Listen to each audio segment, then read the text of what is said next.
नारनौल के रामबास गांव में जमीन विवाद को लेकर रविवार शाम को दो गाड़ियों में आए लोगों ने फायरिंग कर दी।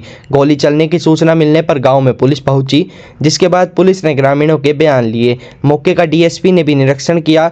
गांव रामबास निवासी वीरेंद्र सिंह ने आरोप लगाया है कि उनके घर पर 8 से 10 राउंड फायरिंग की गई। उसने बताया कि यह पूरा मामला उनके परिवार के पुराने जमीन विवाद से जुड़ा हुआ है। उनके अनुसार उनके भाई ने पहले अपनी जमीन का कुछ हिस्सा बेच दिया था और हाल ही में बचा हुआ हिस्सा भी किसी अन्य व्यक्ति को बेच दिया गया। इस जमीन को लेकर विवाद चल रहा था। वीरेंद्र सिंह का आरोप है कि जमीन पर कब्जा लेने की नीयत से कुछ लोग खेत में पहुंचे और वहां खड़ी सरसों की फसल को नुकसान पहुंचाया। जब वे खेत पर मौजूद नहीं मिले तो आरोपी सीधे उनके घर पहुंच गए और वहां अंधाधुंध फायरिंग कर दी। वीरेंद्र सिंह के अनुसार 8 से 10 राउंड गोलियां चलाई गई। हालांकि यह इलाका खुला होने के कारण किसी प्रकार की जानहानि नहीं हुई और कोई भी घायल नहीं हुआ। इस घटना से परिवार बाल बाल बच गया। पीड़ित ने गांव के ही कुछ लोगों पर घटना में शामिल होने का संदेह जताया है। उन्होंने प्रदीप, जो वर्तमान में दिल्ली पुलिस में कार्यरत है, तथा उसके भाइयों रविंदर सहित अन्य लोगों के नाम लिए हैं। वीरेंद्र सिंह ने कहा कि आरोपियों ने जान से मारने की नीयत से फायरिंग की है। घटना की सूचना मिलते ही डीएसपी भारत भूषण पुलिस बल के साथ मौके पर पहुंचे। उन्होंने फायरिंग स्थल से खोखे व अन्य सबूत एकत्रित किए। वीरेंद्र सिंह ने थाने में लिखित शिकायत दर्ज कराई है।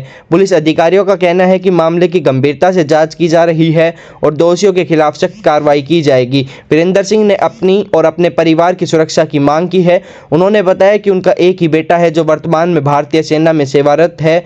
उन्होंने प्रशासन से जल्द न्याय और सुरक्षा सुनिश्चित करने की अपील की है। मेरा नाम वीरेंद्र सिंह है, गांव रामबास है। आज मैं जो ये जमीन जो बारह हूँ, ये मैं मेरे बाप के टाइम से बारह हूँ। मेरे भाईचारे का जो हिस्सा होगा उसने पहले बेच दी थी, अब दोबारा बेच गया। वो अपना हिस्सा कुछ जो बच रहा था वो उसका कब्जा लेने के लिए कोई लोग आए थे। उन्होंने फिर वो जमीन भी मेरी सिरसू खड़ी बा गए और मैं वहां नहीं गया। वो मेरे घर पे आके और मेरे ऊपर 8 से 10 राउंड गोली चलाई। मैं जानता नहीं था उनको, मेरे गांव के 3 बंदे साथ थे उनके। तो जो फायरिंग हुई है उस फायरिंग में कोई हताहत भी हुआ? नहीं लगी तो किसी को नहीं।